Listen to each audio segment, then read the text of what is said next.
हिंदी में होगी अब जेंडर और नारीवाद की बात फेमिनिज्म इन इंडिया के साथ। चैनल सब्सक्राइब करने के लिए सब्सक्राइब बटन दबाएं और नए वीडियो के नोटिफिकेशन के लिए बेल आइकन दबाएं। राजनीति में आए, पर जब से हम जेल से छूटे हैं या जेल में थे उसी टाइम से हम चिल्ला रहे हैं और महिलाओं के लिए मैं 50% आरक्षण मांगूंगी और मांग रही हूँ। और जब तक लागू नहीं होगा जब तक हम लड़ते रहेंगे।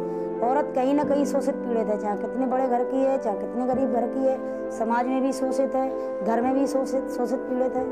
तो जब तक महिलाओं को बराबर का दर्जा नहीं मिलेगा जब तक तो कुछ नहीं हो पाएगा। ये बयान फूलन देवी ने अपने एक इंटरव्यू के दौरान दिया था। फूलन वह महिला थी जिसने अपने पर हुए हर अत्याचार का विरोध ही नहीं किया, बल्कि भारतीय पितृत्मक समाज की बनाई गई जाति व्यवस्था पर भी प्रश्न किए।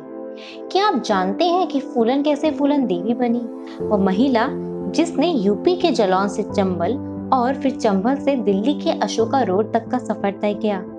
फूलन का जन्म 10 अगस्त 1963 को उत्तर प्रदेश के जालौन में मल्लाह जाति में हुआ था।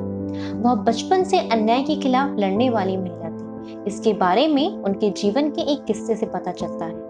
जब 11 साल की फूलन को पता चला कि उनके चाचा ने उनके हिस्से की जमीन हड़प ली है, तो वह अपने चाचा से लड़ गई। उन्होंने अपनी जमीन के लिए धरना भी दिया, जिसके बाद उनके चचेरे भाई ने उनका सर पर ईंट दे मारी। इस घटना के कुछ महीनों के बाद 11 साल की फूलन का विवाह उनसे उम्र में 3 गुना बड़े पुत्तीलाल मल्लाह के साथ कर दिया गया।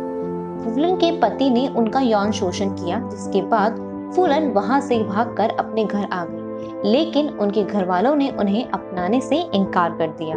इसी साल 1989 में फूलन की डाकू की टोली में शामिल होने की खबर आई।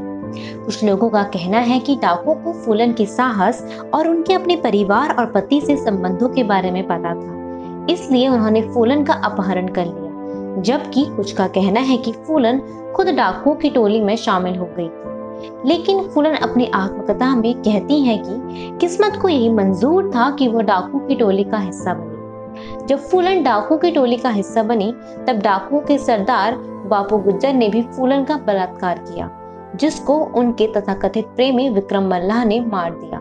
इसके बाद फूलन और विक्रम मल्लाह ने टोली का जिम्मा संभाला। बापू गुज्जर की हत्या से उसके दोनों भाई श्री राम ठाकुर और लाल ठाकुर नाराज थे। उन्होंने विक्रम मल्लाह और फूलन से बदला लेने का फैसला किया। उन दोनों ने मिलकर विक्रम मल्लाह को मार दिया और फूलन का अपहरण कर उसे भेमई ले गए, जहां उन दोनों ने फूलन का 3 हफ्ते तक बलात्कार किया। फूलन देवी ने कभी भी इस घटना के बारे में खुलकर जिक्र नहीं किया। इस बारे में फूलन का यही कहना था कि ठाकुरों ने मेरे साथ मजाक किया था।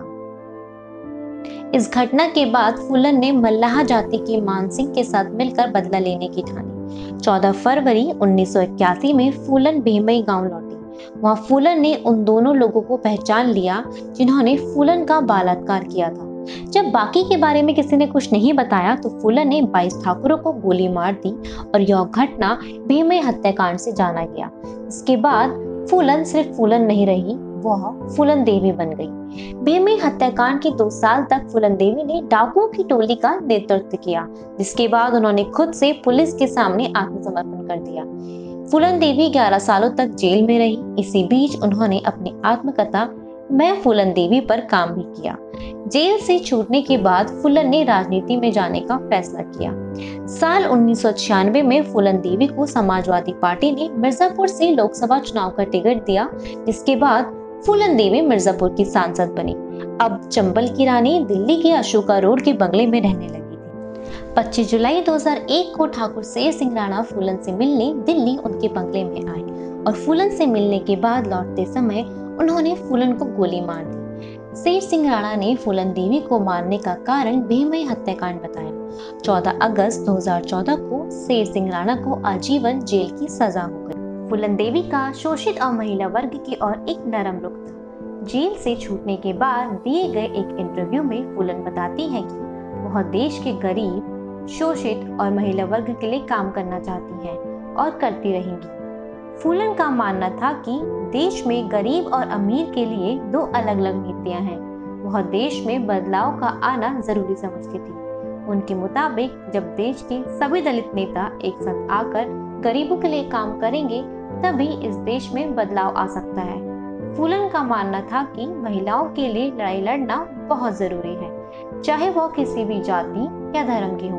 असलियत में महिला दलित है। फूलन देवी ने अपने पूरे जीवन में हिम्मती होने का परिचय दिया।